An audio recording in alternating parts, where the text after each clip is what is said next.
Assalamualaikum warahmatullahi wabarakatuh. Perkenalkan, nama saya Rian Andriansah dengan NIM 171151166 dari kelas malam C STT Wastu Kancana. Baik, di sini saya akan mempresentasikan dari tugas manajemen sumber daya manusia dengan metode Behaviorally Anchored Rating Scale atau bisa disebut BARS dan implementasinya. Baik, di sini ada pengertian dari Behaviorally Anchored Rating Scale atau biasa disebut BARS. Merupakan teknik penilaian kinerja yaitu evaluator menilai pegawai berdasarkan beberapa jenis perilaku kerja yang mencerminkan dimensi kinerja dan membuat skalanya. Format penilaian biasanya dalam bentuk skala angka. Masing-masing angka menunjukkan tingkat etos kerjanya. Metode BARS ini adalah salah satu cara yang bisa digunakan oleh Departemen HRD untuk menilai kinerja karyawan atau mengembangkan skill karyawan. Baik, di sini ada 5 langkah yang dibutuhkan dalam pengembangan BARS. Yang pertama, tentukan hal-hal kritis dengan menanyakan kepada orang yang mengerti pekerjaan tersebut, pekerja tertentu atau supervisor, untuk mendeskripsikan ilustrasi spesifik dari kinerja yang efektif dan tidak efektif. Langkah yang kedua, tentukan dimensi kinerja. Buat pembagian klaster berdasarkan critical incident yang telah ditentukan ke dalam 5 atau 10 kinerja. Definisikan setiap dimensi, misalnya kerapihan. Yang ketiga, alokasikan kembali critical incident. Kelompok lain yang juga mengerti pekerjaan tertentu kemudian mengalokasikan critical incident yang asli. Mereka dapat mengetahui definisi cluster serta critical incident. Kemudian, critical incident tersebut akan dialokasikan ke dalam cluster yang menurut mereka paling sesuai.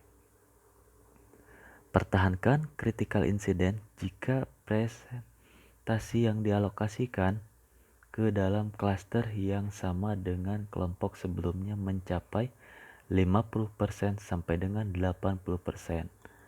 Langkah keempat, berikan skala untuk critical incident. Kelompok kedua ini kemudian memberikan penilaian untuk critical incident berdasarkan perilaku yang menunjukkan efektif dan tidak efektif. Dan langkah yang kelima, tentukan instrumen final. Pilih 6 atau 7 critical incident sebagai perilaku jangkar untuk dimensi kerja. Adapun keunggulan metode BARS, yang pertama, ukuran yang lebih akurat. Orang yang mengetahui pekerjaan dan mengetahui persyaratan pekerjaan tersebut lebih baik daripada orang lain yang dapat mengembangkan metode BARS. Hal ini dapat menghasilkan sebuah ukuran prestasi kinerja yang lebih akurat. Yang kedua, standar yang lebih jelas. Skala yang dibuat berdasarkan kejadian kritis dapat mengilustrasikan performansi seperti apa yang disebut superior, rata-rata, dan seterusnya. Yang ketiga, umpan balik. Kejadian kritis memberikan kemudahan untuk menjelaskan peringkat kepada orang yang dinilai. Yang keempat, dimensi independen. Metode ini mengkelompokkan kejadian kritis secara sistematis ke dalam beberapa dimensi kinerja, sehingga membuat dimensi kinerja independen satu sama lain. Dan yang kelima, konsistensi.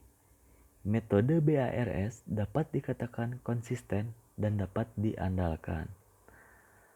Baik, adapun kelemahan atau kekurangan metode BARS. Yang pertama, proses menciptakan dan menerapkan BARS memakan waktu, sulit, dan mahal. Yang kedua, Kadang-kadang perilaku terdaftar masih tidak mencakup tindakan tertentu yang diperlukan dari karyawan, sehingga manajer dapat mengalami kesulitan seperti menulis rating. Dan yang ketiga, butuh pemeliharaan tinggi. Berikutnya, prinsip dasar metode Behaviorally Accurate Rating Scale atau BARS. Yang pertama, metode ini digunakan untuk menjelaskan rating kerja yang berfokus pada perilaku spesifik ataupun sejumlah indikator perilaku kinerja yang efektif dan yang tidak efektif. Yang kedua, metode ini merupakan kombinasi antara metode GRS dan metode CI. Yang ketiga, yang diukur klasifikasi dalam BARS.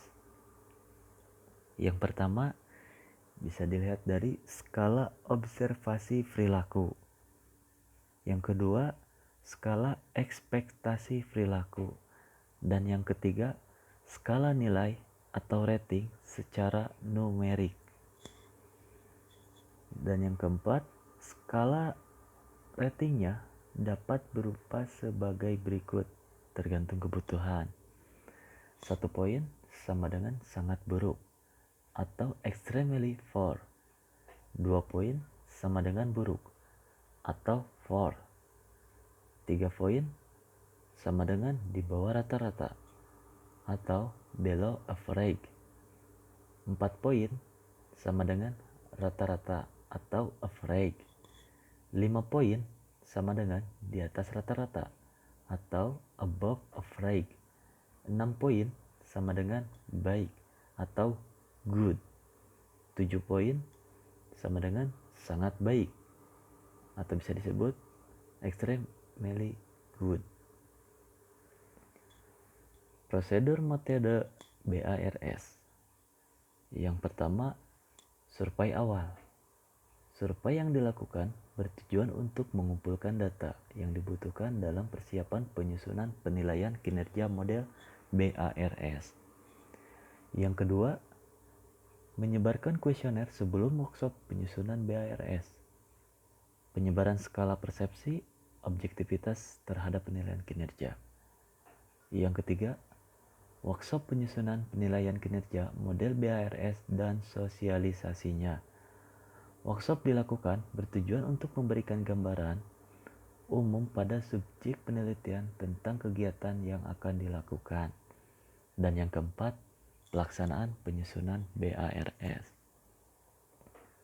Selanjutnya, implementasi metode BARS. Saya ambil dari sumber jurnal yang berjudul Penilaian Kinerja Karyawan pada CVX. Dengan penyusun atau penulis 1. Lauren Pratiwi, penulis kedua Hotna Marina Sitorus, dan penulis yang ketiga Elizabeth Martalia. Beberapa subkriteria dapat digolongkan menjadi satu kriteria yang sama. Misalnya, untuk subkriteria penampilan dan kehadiran dapat digolongkan menjadi kriteria disiplin kerja. Tabel 1 menunjukkan subkriteria dan kriteria yang digunakan untuk penilaian performansi kasir dan pramuniaga. Bisa dilihat di sini tabel 1 penentuan subkriteria dan kriteria untuk kasir dan pramuniaga. Bagian atas yaitu bagian kasir dan yang bagian bawah ada pramuniaga. Bisa dilihat dari kriterianya dan sebelahnya ada subkriteria. Baik, itu dari tabel 1 penentuan subkriteria dan kriteria.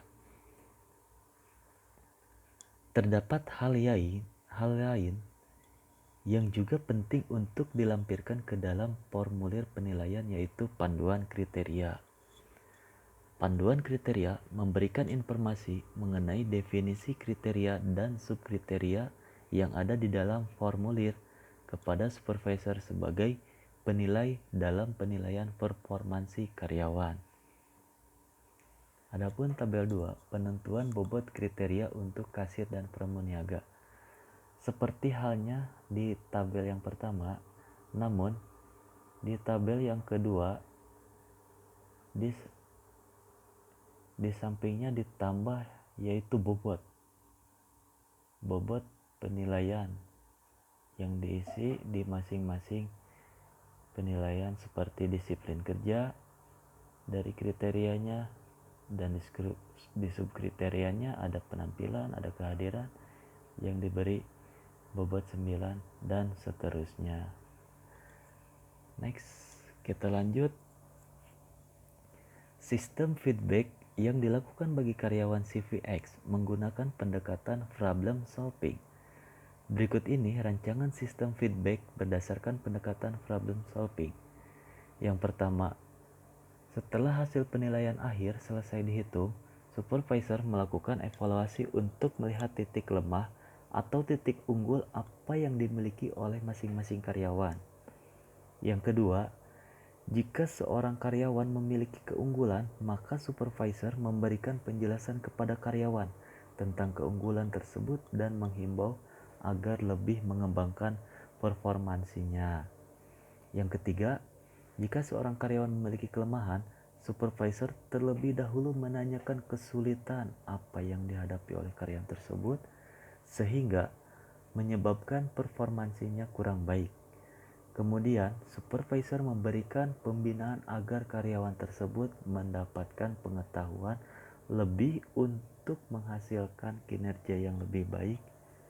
Dan yang keempat, apabila dibutuhkan, dapat diadakan pelatihan untuk karyawan kasir maupun pramuniaga 1 tahun sekali agar karyawan dapat mengingat bagaimana mereka harus melakukan tugas-tugasnya agar performansinya selalu berkembang dan mendapatkan reward yang setimpal.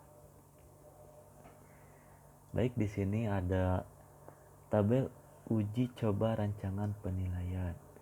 Usulan sistem penilaian performansi yang telah dibuat selanjutnya dievaluasi dengan uji coba sistem usulan tersebut di CVX. Dan ini bisa dilihat hasil uji coba rancangan penilaian dari supervisor, predikat kasir 1, kasir 2, pramuniaga 1, pramuniaga 2. Bisa dilihat. Oke, kita next. Kesimpulan dan saran. Penelitian ini menghasilkan rancangan sistem penilaian performansi karyawan di CVX berdasarkan metode Behaviorally Encoded Rating Scale atau BARS. Dari usulan sistem penilaian performansi yang telah dibuat, kriteria penilaian performansi bagi kasir dan pramuniaga di CVX menjadi lebih jelas dan terarah. Rancangan sistem penilaian performansi juga menghasilkan sebuah formulir penilaian yang dapat digunakan oleh penilai yaitu supervisor. Saran, perlu diadakan pelatihan atau briefing untuk penilai, terutama untuk memastikan panduan penilaian dipahami dengan baik. Kemudian, metode pembobotan yang digunakan dalam penelitian ini masih subjektif. Dapat digunakan metode lain yang lebih objektif, misalnya Analytical Hierarchy Process atau AHP. Baik, sekian presentasi dari saya. Mohon maaf bila banyak kata yang salah. Cukup sekian. Terima kasih. Wassalamualaikum warahmatullahi wabarakatuh.